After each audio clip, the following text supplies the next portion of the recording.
والله حتى عياقة، حتى 20 درهم حيدوا منها نجمة 6. اليوم كنشوفوا ان الثمن ديال العرض وصل 50 درهم في نجمة 6، وهذا الشيء صراحة ولا صعيب على بزاف ديال الناس.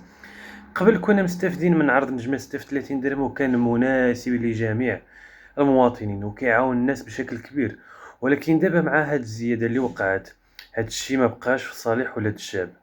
ملاحظة مهمة كذلك، عرض نجمة 6 في 20 درهم تم إلغاؤها، يعني ما بقى حتى معنى لأي شخص يدير التعبئة ب20 درهم، لأنه ما غاديش يستافد من هذا العرض. بزاف ديال الناس عمرو 20 درهم وداروا نجمة 6، ولكن ما خدمت لهمش، بقات لهم شي يومين هكا ولا 3 أيام ومشات. لذلك كنتمناو يرجع العرض القديم ديال 30 درهم في أقرب وقت، لأنه كان فعلا مناسب ومعقول للجميع. 30 درهم مرحبا بها، ونتمنى صوتنا يوصل. ما خاطينا 50 درهم، 50 درهم غديرها غيطلع لك مؤشر. فين غادي؟ يلا كل واحد يبارطاجي معنا هذا الفيديو، الله يرحم الوالدين.